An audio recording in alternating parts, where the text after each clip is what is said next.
हे good morning everyone. आज हम लोग डिस्कस करेंगे सेक्शन 14 जुवेनाइल जस्टिस एक्ट का। इससे पहले हम 13 तक एक्सप्लेन कर चुकी हूँ एंड डिस्कस कर चुके हैं, अपन लोग पढ़ चुके हैं।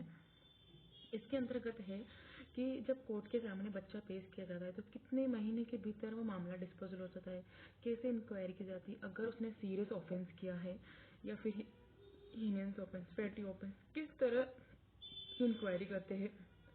दूसरी बात, कितने महीने के भीतर इंक्वायरी करेंगे, अगर उस टाइम पीरियड के अंदर इंक्वायरी पूरी नहीं होती है तो हम कितना टाइम एक्सटेंड कर देंगे, किन मामलों में एक्सटेंड नहीं करेंगे, ये सब कुछ पढ़ेंगे अपन आज। ओके, लेट्स स्टार्ट करेंगे। ओके, पहला जो हमारा जो क्लोज है, where a child alleged to be in the conflict with law is produced before the court. Okay, सबसे पहली लाइन है कि अगर कोई बच्चा है कन्फ्लिक्ट विद लॉ, उसको बोर्ड के सामने पेश किया जाएगा।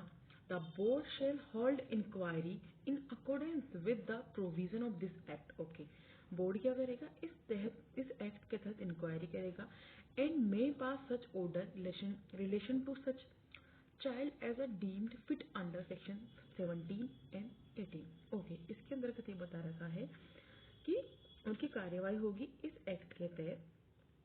फिर जो ऑर्डर पास करेंगे या तो हम 17 में पास करेंगे, 18 में पास करेंगे।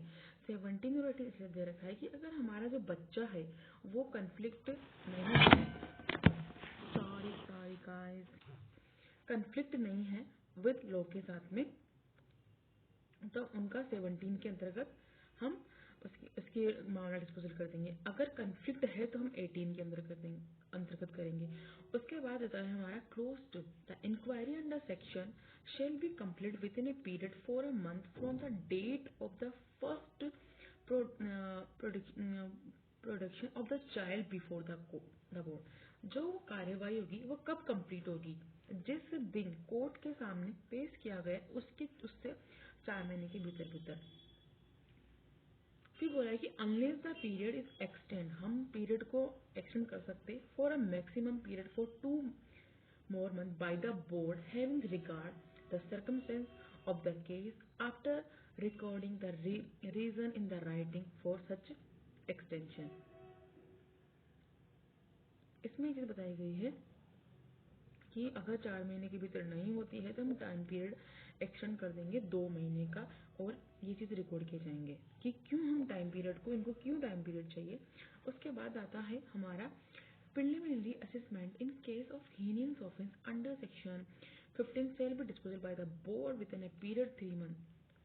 जो भी हीनियस ऑफेंस है अपने, उनके मामलों का जो डिस्पोजल होगा वो 3 मंथ में होगा, जिस दिन से बच्चे को हमने कोर्ट के सामने प्रोड्यूस किया है। और जो इसकी हीनियस ऑफेंस की जो बच्चों का असेसमेंट होगा वो होगा सेक्शन 15 में। Okay, if inquiry by the board under sub section for petty offence remain inclusive even after extended period the proceedings shall stand terminated। इसमें बोला गया था कि अगर पेटी ऑफेंस है सेक्शन 2 के अंतर्गत इतने टाइम पीरियड में उनको सुना जाना है, अगर उसके बाद भी कोई कंक्लूजन नहीं निकल रहा है तो भाई उसको टर्मिनेट कर दिया जाएगा। उसके बाद है हमारा प्रोविजन दैट फॉर सीरियस और heinous offence in case the board require further expanse of time complaint of inquiry, the same shall granted by the chief judicial or magistrate. Case may be the child metropolitan magistrate for reason to be record in thing। इसमें बोला गया था कि कोई serious है और heinous offence है, in case of board require further extension for time for completion inquiry. इसमें बोला गया था कि अगर उनको लगता है कि टाइम पीरियड बढ़ाना चाहिए तो हमारा जो एमएम है इनके द्वारा रिकॉर्ड रिटर्न किए जाएंगे और टाइम पीरियड बढ़ा दिया जाएगा। ओके, फिर okay, the board shall take following steps ensure fair speedy inquiry namely. इसमें ये बताई गई थी कि जो हमारा बोर्ड है वो कुछ इसमें जो नीचे फॉलोइंग स्टेप को इनको फॉलो करना पड़ेगा किस चीज़ के लिए, फेयर एंड स्पीडी इंक्वायरी के लिए। तो हमारा पहला पॉइंट है कि at the time initiate the inquiry, कि जब इंक्वायरी स्टार्ट किया जाता है तो board shall satisfy itself that child in conflict with law has not been subjected to any all treatment, please or by any other person including a lawyer, probation officer take corrective step in case of such ill treatment. Okay, इसमें ये चीज़ बताई गई थी कि भाई अगर बच्चा है उसके साथ में किसी भी पुलिस ऑफिसर के द्वारा या फिर कोई भी प्रोबेशन ऑफिसर है उनके द्वारा मतलब उनके साथ में एक गंदा व्यवहार या दुर्व्यवहार नहीं किया जाएगा। भाई वो बच्चा है उसके ऊपर गलत इफेक्ट पड़ सकता है।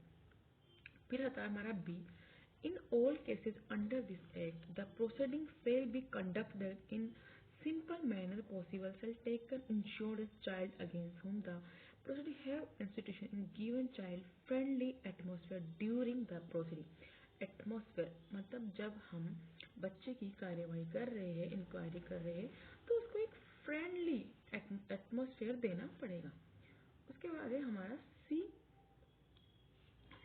every child brought before the board shall be given opportunity being here। उसको सुनवाई में पार्टिसिपेट करना पड़ेगा, करवाना चाहिए हमको। Case petty offence shall be disposed by the board through summary proceed as the procedure prescribed। जो हमारे पेटी ऑफेंस है उनका जो प्रोसीडिंग है वो कैसे समाप्त होगा, वो होगा बाय समरी प्रोसीडिंग के थ्रू। ओके, उसके बाद हमारा ई, inquiry of serious offence shall deposed by the board following procedure in trial summon case। देखो हमारा जो पेटी ऑफेंस है समरी से समाप्त होगा, जो इंक्वायरी में दोस्तों सीरियस ऑफेंस है वो समन केस से खत्म होगा, समाप्त होगा, जो कि हमारा सीआरपीसी में दे रखा। उसके बाद आता है हमारा ए कि inquiry of heinous offence. Okay, for a child below जो 16 ईयर्स से कम है, date of commission an offence जिसने उसने कमीशन मतलब ऑफेंस किया shall with disposal by the board under clause E. Okay okay okay okay okay, जो E के अंदर क्या बात है, सीरियस ऑफेंस की और हीनियस ऑफेंस की जो डिस्पोजल होगा वो सेम है ना। Okay, under clause E for a child above the 16 years, अगर वो 16 ईयर्स से ऊपर का है तो उसका 15 में होगा क्या, जो उसका जो प्रोसीजर है उस चीज़ का। ये चीज़ बहुत ज़्यादा इंपॉर्टेंट है। जो 16 के नीचे है उसका 14 ए के अंदर होगा लाइक सीरियस ऑफेंस, इन दोनों का सेम ट्रायल होगा। एंड 16 से अबव है उसका होगा 15 में। समझ में आ गया आप लोगों को? मैं एक बार फिर से बता देती हूँ आप लोगों को कि इसमें क्या होता है कि बंदा है, बच्चे को हम पेश करते हैं 4 महीने के भीतर।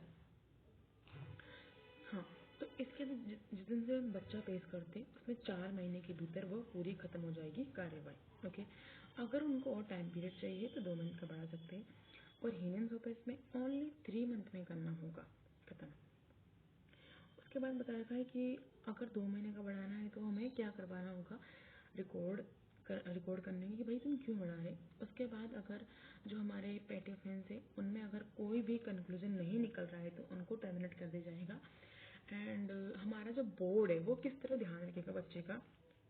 सबसे पहला बात है, फर्स्ट चीज़ है कि उसको फ्रेंडली एटमोसफेयर देना पड़ेगा। एंड जो वकील के द्वारा पुलिस के द्वारा दुर्व्यवहार नहीं किया जाएगा, एंड उसको पार्टिसिपेट करवाया जाएगा। एंड हाँ, और हाँ बस यही चीज़ है। और इसके अंदर की समन मामलों की पेटी ऑफेंस की समरी ट्रायल की तरफ होगी, हीनियस ऑफेंस की समरी ट्रायल की समन मामलों की तरफ होगी। ओके, इसके बाद आता है हम पढ़ते हैं सेक्शन 15। इसमें बोला गया था कि बोर्ड द्वारा जो हीनियस ऑफेंस होते हैं इनके बारे में जो 50 से ऊपर है, 16 से ऊपर उन बच्चों के बारे में ट्रायल और इंक्वायरी कैसे। Okay, let's read the case of heinous offense alleged have committed by the child, okay, who has complete कर चुकी above the age 16, the board shall conduct as a preliminary assessment with regard his mental। मतलब जो preliminary assessment होता है कि बच्चे के प्रारंभिक निर्धारण होता है कि बच्चा क्या है, किस तरह का है, उसने कैसे ऑफेंस किया है। His mental, physical capacity to commit such offense, ability to understand consequence of the offense, circumstance in which he allegedly committed the offense। कि उसका अंडरस्टैंड द कॉन्सिक्वेंस ऑफेंस हो गया है कि वो ऑफेंस के कॉन्सिक्वेंस समझता है नहीं समझता है। सर्कमस्टेंस हो गया जब उसने कमिटेड किया था, उसका फिजिकल कैपेसिटी, मेंटल कैपेसिटी, ये सब कुछ समझेंगे। Any may pass an order in accordance with provision of subsection 18 clause 3। तो इसमें बोला गया था कि ये सब कुछ समझने के बाद हम सेक्शन 18 के क्लोज 3 के अंतर्गत एक ऑर्डर पास करेंगे। उसके बाद हमारा प्रोविजन कि provide for such assessment board में take assessment experienced psychology physico social worker and other expert. मतलब जो इसका जो असेसमेंट लेंगे वो इनके पास में इन क्षेत्रों के अंदर वो एक्सपर्ट होना चाहिए। Okay, explanation for the purpose of this section is clarified the preliminary assessment is not a trial.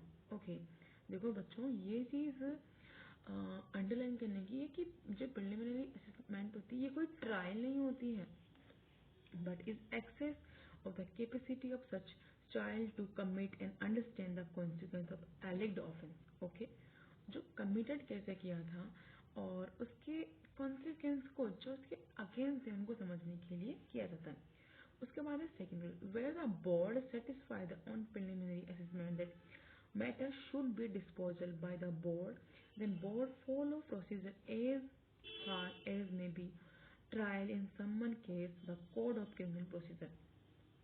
इसके अंदर बता रखा है कि वेयर जहाँ बोर्ड इज सेटिस्फाइड हो जाता है किस चीज़ के लिए, प्रिलिमिनरी असेसमेंट के लिए, that matter should be disposal करेगा बाय बोर्ड के द्वारा, then the board shall follow procedure. Board के द्वारा जो प्रोसीजर फॉलो किया जाएगा हमारा समन केस का किस तरह करेंगे एंड CRPC का। ओके, फिर provided that order of board और disposal of the manner shall be applicable under subsection 101। इसमें बोला गया था कि provide the order of board, जो बोर्ड के द्वारा जो डिस्पोजल होता है उसकी जो अपीलेबल होगा किसके अंदर, 101 के अंदर का।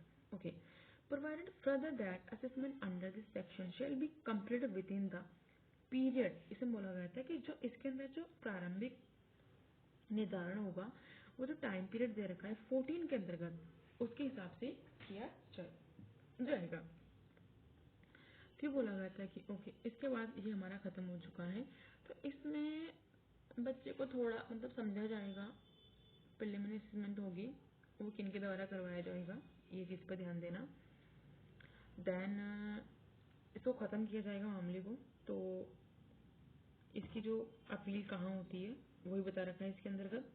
सम्मन मामलों की तरह होगा, सम्मन मामला हमारे CRPC में वेतन के तहत होगा। ओके, इसके बाद आता है हमारा ये 16 है ना, 16 थोड़ा डिफरेंट है, तो हम पहले 17 पढ़ेंगे।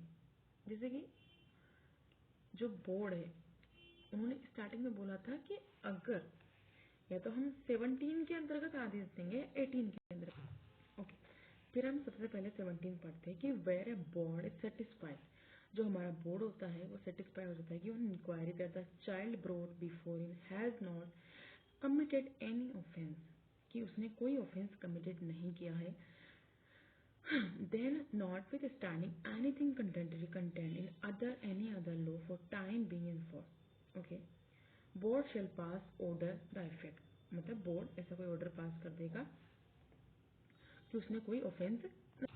फिर in case in it appearance to board that child referred in sub section 1 is in need. देखो बच्चे ने कोई ऑफेंस किया नहीं किया, लेकिन अगर हमारे जो बोर्ड है उनको लग रहा है कि बच्चे को ज़रूरत है नीड ऑफ प्रोटेक्शन केयर की, it may refer the child to the committed with the appropriate direction.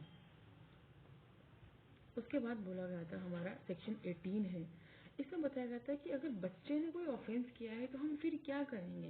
Okay, तो इसमें ये चीज़ है कि where a board is satisfied, board satisfied हो जाता है कि on inquiry that a children irrespective has a committed petty offence serious offence और child below age 16 year has a committed a heinous offence.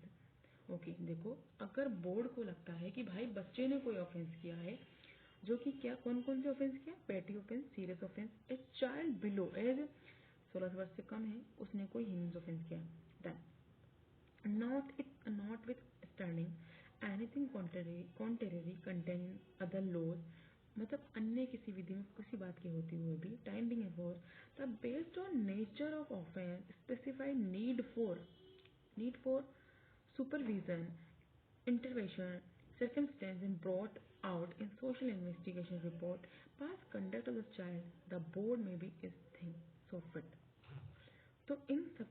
वो क्या करेगा कि बोर्ड ने जो प्रारंभिक जो असेसमेंट है वो पूरी कर दिया, तो फिर जो बोर्ड है उसके द्वारा जो अपराध की प्रकृति ये सब जाना जाएगा, जो इन्वेस्टिगेशन रिपोर्ट है उन सबको देखने के बाद उसका पास कंडक्ट था, उसके बाद जो उनको ठीक लगे वो चीज़ पास करेंगे। तो इसके अंतर्गत ज़्यादा पॉइंट तो नहीं है, एक बार इसमें देखते हैं कितने पॉइंट है। हाँ पॉइंट तो है, उनको पढ़ लेते हैं, इम्पोर्टेंट है point. Allow the child go to home, उसको घर जाने के लिए अलाउ किया जाएगा कि भाई तुम घर उनको भेज सकते हैं, घर जाने के लिए अलाउ किया जाएगा। एंड एडवाइस, इसमें बोला गया था कि advice to admonition by following appropriate inquiry counselling, उनकी उसको काउंसलिंग करने के लिए बोला जाएगा पेरेंट्स और गार्जियन के द्वारा। Direct child to participate in group counselling, या फिर उसको कुछ एक्टिविटीज़ में भाग लेने के लिए बोला जाएगा, या फिर उसकी जो ग्रुप काउंसलिंग वो की करवाई जाएगी। ओके, कम्युनिटी सर्विस, उसको कोई भी कम्युनिटी सर्विस करने के लिए बोला जाएगा। Okay, order the child parent और गार्जियन, या फिर उनके जो या तो चाइल्ड को, पेरेंट्स को, गार्जियन को कोई फाइन पे करने के लिए बोला जाएगा। Provision that in case child is working, it may be ensured that provision any labor for law for time being in are not violated। इसमें बोला गया था कि अगर बच्चे के द्वारा कोई काम किया जा रहा है तो अगर लेबर लॉज के अंतर्गत तो ये सुनिश्चित किया जाएगा कि कोई विधि का मतलब जो श्रम विधि का बंधों का वोल्यूशन हुआ। Direct child to release prohibition, मतलब बच्चे को प्रोहिबिशन के ऊपर रिलीज किया जाए गुड कंडक्ट को देखकर। Place under care and any care of parents हो गया है, गार्जियन हो गया है, फिट पर्सन हो गया है, and guardian for fit person executing a board with or without surety as the board may be required for the good behavior child well-being for any period not exceeding 3 years। मतलब जो उसको कि 3 साल का bond भरा जाएगा। Okay, उसके बाद है direct child to release on prohibition of good conduct and place under the care and supervision of any fit facilities और इंश्योरिंग दैट गुड बिहेवियर, या फिर उसको गुड बिहेवियर को देखकर उसको एक बॉन्ड भरा जाएगा, डायरेक्ट रिलीज किया जाएगा on prohibition of good conduct के ऊपर, 3 साल से अधिक की नहीं होगी। फिर है direct the child to be sent, मतलब बच्चे को भेजा जाएगा स्पेशल होम में या फिर such period not exceeding 3 years as it thinks fit for providing reformative service including education, skill development, counselling, behaviour modification, therapy, इन सब के लिए। Okay, period of stay in special home. उसके बाद है कि बच्चे को मतलब यहाँ भेजा जाएगा जो कि 3 साल से ज़्यादा का नहीं होगा।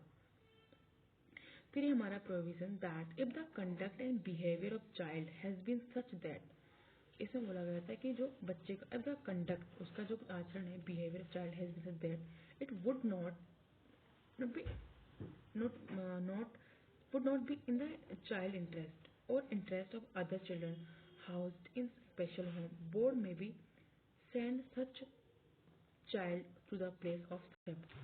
जहाँ उसको रखा जा रहा है वो बालक के इंटरेस्ट में नहीं है, बालक के हित में नहीं, तो उसको हमको प्लेस ऑफ सेफ्टी पे भेज सकेंगे। उसके बाद बोला गया था हमारा clause to if an order is passed under clause A और G sub section 1 the board may be addition, ऊपर वाली चीज़ें तो करेंगे लेकिन ये एडिशन है, किसको अटेंड स्कूल हो गया है, वेकेशन ट्रेनिंग हो गया है, थेरेपेटिक हो गया है, प्रोहिबिट चाइल्ड फ्रॉम विजिटिंग, या मतलब ऐसी जगह से उसको मतलब जहाँ बार बार जाता है वहाँ के लिए उसको प्रोहिबिट कर देंगे। फिर हो गया इसको कुछ प्रोग्राम में भी भाग लेने को बोला जाएगा अंडर को। where the board after preliminary assessment under section 15 pass an order that there is need for trial of the said child as an adult, then board may transfer of the trial of case to the children's court having jurisdiction to try such offence।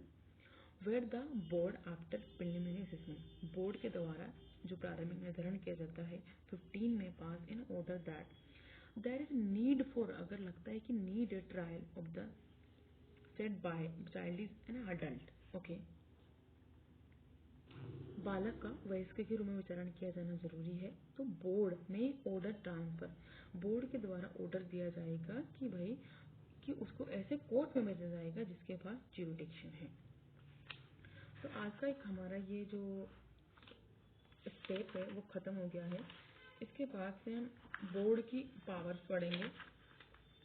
Then कल कुछ अलग है, पर पहले हम ये पूरा board ख़त्म कर लेंगे, उसके बाद हम कमिटी पढ़ेंगे।